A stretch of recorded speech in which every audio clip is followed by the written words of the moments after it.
Wave जो है ना बेटा, थोड़ा सा एक जनरल डेफिनेशन वगैरह के बारे में समझ लेते हैं, हल्का सा एक आइडिया होना चाहिए वेव होती क्या है। वेव होता है एक डिस्टरबेंस, किसी मीडियम में एक डिस्टरबेंस, ठीक है, या फिर कुछ जैसे इलेक्ट्रिक फील्ड, मैग्नेटिक फील्ड का एक डिस्टरबेंस। तो एक डिस्टरबेंस है एक ऐसा डिस्टरबेंस जिससे एनर्जी को एक जगह से दूसरी जगह ट्रांसफर किया जा सकता है विदाउट ट्रांसफरिंग मोलिक्यूल्स। मतलब मोलिक्यूल को यहां से वहां जाके एनर्जी ट्रांसफर करना हो तो कंडक्शन टाइप का चीज हो गई, हीट कंडक्शन, एनर्जी को एक जगह से दूसरी जगह लेके चले गए। लेकिन ये एक ऐसा एनर्जी और मोमेंटम ट्रांसफर का तरीका है जिसमें मोलिक्यूल्स यहां से भाग के पूरा वहां नहीं जाते हैं, लेकिन एनर्जी को हम एक एंड से दूसरे एंड पे पहुंचा सकते हैं। जैसे एक रस्सी को दीवार से बांध रखा है और हमने ऐसे उसको ओसिलेट करवाया, एक डिस्टर्बेंस दिया, ये डिस्टर्बेंस जाके दूसरे एंड तक पहुंच जाएगा, लेकिन रस्सी का जो एंड जिसमें मैंने डिस्टर्बेंस दिया वो तो मेरे पास ही है। तो वेव क्या है? एक डिस्टर्बेंस है। तुम्हें ऐसे लग रहा होगा कि सर डेफिनेशन छोड़ो, आप क्वेश्चन वाली चीजें करवाओ। बेटा ये क्वेश्चन भी बन जाता है कि वेव जो है वो क्या ट्रांसफर कर सकती है। तो ध्यान रखना, एनर्जी ट्रांसफर कर सकती है, मोमेंटम ट्रांसफर कर सकती है। वेव एनर्जी और मोमेंटम ट्रांसफर कर सकती है। नेक्स्ट आता है वेव को कैटेगराइज करना। वेव को कैटेगराइज हम मोस्टली दो टाइप से करते हैं। यदि हम बात करें रिक्वायरमेंट ऑफ मीडियम के बेसिस पर कि मीडियम की जरूरत है या नहीं है, वेव को दो कैटेगरी में डिवाइड किया गया। एक कैटेगरी होती है मैकेनिकल वेव, एक होती है नॉन मैकेनिकल वेव।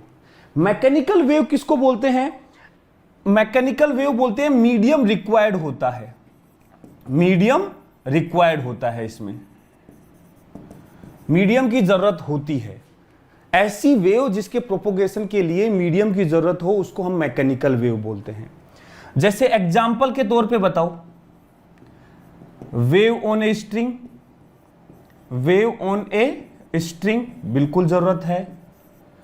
हम बात करें साउंड वेव, बिल्कुल जरूरत है, मीडियम की जरूरत है, ठीक है, मैकेनिकल वेव।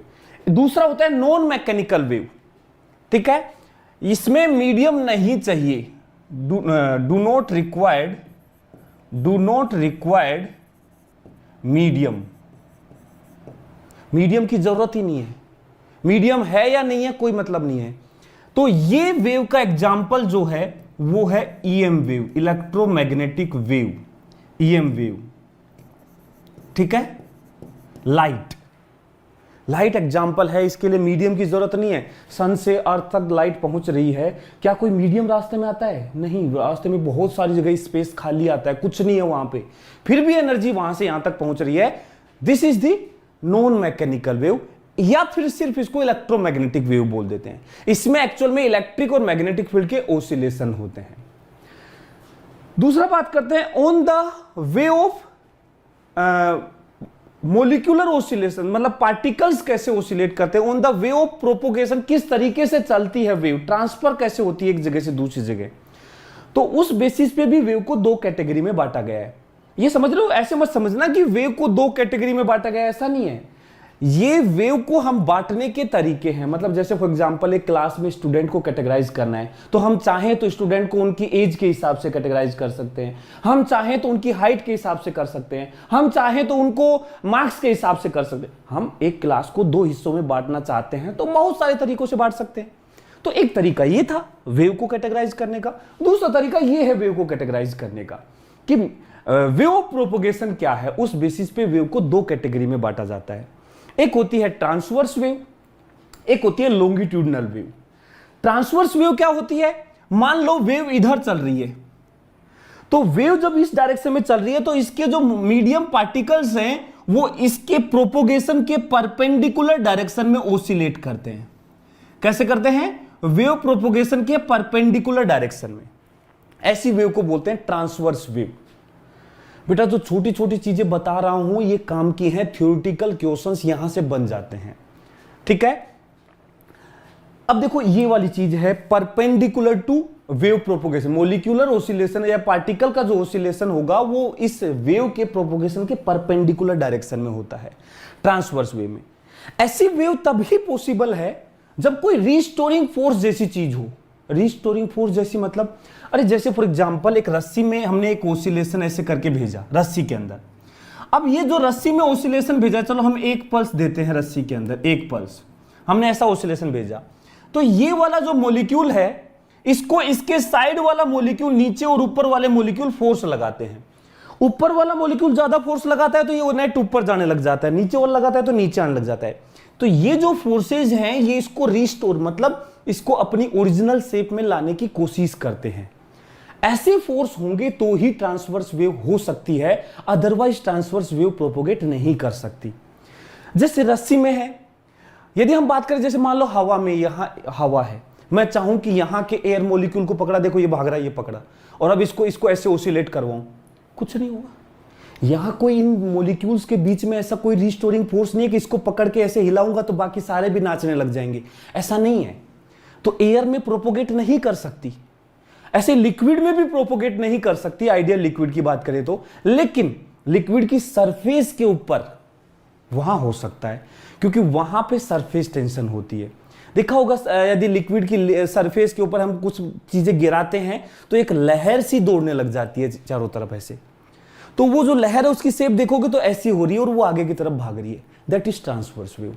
लिक्विड मॉलिक्यूल थोड़ा ऊपर जाके नीचे आता है तो ये ट्रांसवर्स वेव है। तो रिस्टोरिंग फोर्स जैसी चीज होगी तो ही पॉसिबल है। या फिर इलेक्ट्रोमैग्नेटिक वेव भी इसका एग्जाम्पल है, वेव ऑन ए स्ट्रिंग इसका एग्जाम्पल है। वेव ऑन ए स्ट्रिंग इसमें आता है, एग्जाम्पल में आता है वेव ऑन स्ट्रिंग। रस्सी की वेव जो है वो ट्रांसवर्स नेचर की है, ईएम वेव ये ट्रांसवर्स नेचर की है, ठीक है। दूसरा है लॉन्गिट्यूडनल वेव। ये क्या होती है लॉन्गिट्यूडनल वेव? लॉन्गिट्यूडनल वेव बेटा, इसमें जो मोलिकुलर ऑसिलेशन होता है, पार्टिकल का जो ऑसिलेशन होता है वेव प्रोपोगेशन के डायरेक्शन में होता है। वेव प्रोपोगेशन के डायरेक्शन में मोलिक्यूल ऑसिलेट करते हैं, ऐसे इधर वेव जा रही है, मोलिक्यूल ऐसे ही ऑसिलेट करते हैं, मीडियम के जो मोलिक्यूल्स हैं जिस डायरेक्शन में वेव चल रही है। तो ये जो वेव ट्रांसफर हो रही है इसके लिए रिस्टोरिंग फोर्स की जरूरत नहीं है। होता क्या है, जैसे देखो मान लो ये हवा एयर है, मान लो यहां पे मैंने यहां पे मॉलिक्यूल्स को थोड़ा डिस्टरबेंस दिया, मॉलिक्यूल्स आगे डिस्प्लेस हुए, आगे वाले मॉलिक्यूल्स आगे डिस्प्लेस हुए, लेकिन ये ज्यादा हो गए ये कम हुए।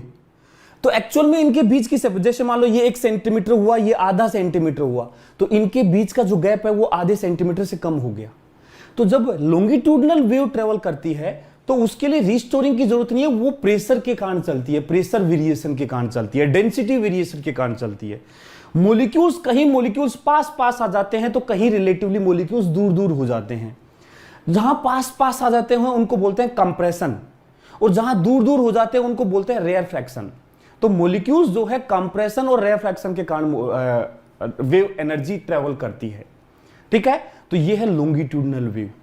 लॉन्गिट्यूडनल वेव जो है वो सॉलिड लिक्विड गैस किसी में भी फ्लो कर सकती है, किसी में भी चल सकती है।